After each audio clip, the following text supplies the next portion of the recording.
అమ్మా అన్నపూర్ణమ్మా, రండి పంతులు గారు, కూర్చోండి. కూర్చుంటానికి ఏం గాని నువ్వు ఎంత మగపిల్లాడి తల్లివైనా మరీ అంత ధీమా పనికిరాదమ్మా. మీ అబ్బాయి రాజా లాంటి వాడిని పొంగిపోవడమే తప్ప పెళ్లి చేయవా ఏమిటి? అబ్బాయి గుణం చూసి సక్కనోడని ఆడపిల్లల తండ్రులు అనేక మంది ఎగబడుతున్నారు. రోజు 1,00,000 సంబంధాలు వస్తున్నాయి. అందులో మంచి సంబంధం ఒకటి చూసుకుని ఖాయం చేసుకుంటే. బయట సంబంధం చేసుకోవాల్సిన అవసరం మావాడికే ఉందండి. నిక్షేపంగా నా మేనగాళ్ళు ఉంటేను. అంటే కోదండరామయ్య కూతురే? మరి వాళ్ళ ఆస్తి అంతస్తు? బంధుత్వం ప్రధానం గాని ఆస్తి అంతస్తులదేముంది? ఎవరు కాదన్నా చేసుకునే హక్కు మాకుంది. పైగా మొన్న మా అన్నయ్య వచ్చినప్పుడు కూడా మన 2 కుటుంబాలు ఒకటి కావాలమ్మా అన్నాడు. మీ అన్నయ్య అన్నాడు సరే అనుకోండి, మరి మీ వదిన? ఇప్పుడు మా వదిన చాలా మారిపోయిందట్లేండి. రేపు దశమి శుక్రవారం, మంచి రోజు కదా, అందుకని సంబంధం ఖాయం చేసుకోవడానికి పసుపు కుంకాలు తీసుకెళ్తున్నాను. వదినా. ఎవరు? నేనే వదినా, అన్నపూర్ణని. ఓహో, ఆ ముద్దుల ఆడపడుచు గారా? ఏమిటి ఇలా వచ్చారు? ఏమిటి హడావుడి? మీ ఊళ్ళో ఏమన్నా తిన్నాడా? తీర్థమా? అదేం కాదు వదినా, మీతో పని ఉండే వచ్చాను. మా అన్నయ్య ఎక్కడా? ఆయనతో నీకే పని? పసుపు కుంకుమ కోసం 25 ఏళ్ల నాడు కన్నవాళ్ళతో తెగతప్పులు చేసుకు వెళ్ళిపోయింది దానివి. ఇప్పుడు మేము కావాల్సి వచ్చావా? ఆనాడు నా పెళ్లి 2 కుటుంబాలని విడతీసింది. ఈనాడు మరో పెళ్లి మన 2 కుటుంబాలని ఏకం చేస్తుందనే ఆశతో వచ్చాను. ఏమిటి నువ్వు అనేది? మొన్న జాతరలో నా తలకు దెబ్బ తగిలితే చూసి రమ్మని పంపావని అన్నయ్య చెప్పాడు. ఏమిటి? మీ అన్నయ్య మీ ఇంటికి వచ్చి పరామర్శించారా? నేను పంపించానని చెప్పారా?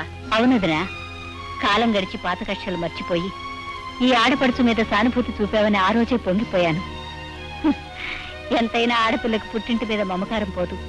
అందుకే మగపిల్లాడికి తల్లినయ్యుండి కూడా అన్న కూతుర్నే కోడలుగా చేసుకోవాలని వచ్చాను.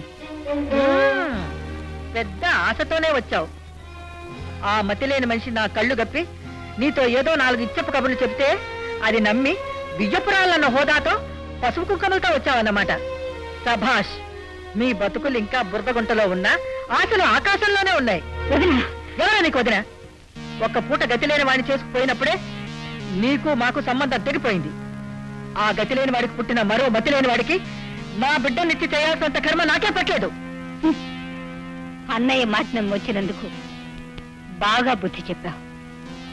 మనిషికి కావలసింది ఆస్తులు అంతస్తులు కాదు, ఆత్మీయత, అభిమానం. నువ్వనుకున్నట్టు నా కొడుకు గతిలేని వాడేం కాదు.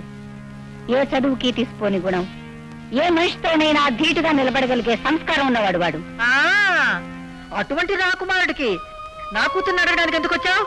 వదినా, ఇప్పటికైనా జరిగినవన్నీ మర్చిపోయి నువ్వు పెద్ద మనసు చేసుకుని పెళ్లికి అంగీకరిస్తే 7 తరాలు 7 తరాలు తరిస్తాయి. ఆహా, ఆ తరాలు ఎంత తరించాయో బొట్టు చెరిగిన నీ ముఖం చూస్తుంటేనే తెలుస్తుంది. ఆ యోగ నా కూతురికి పట్టక్కర్లేదు. వెళ్ళు.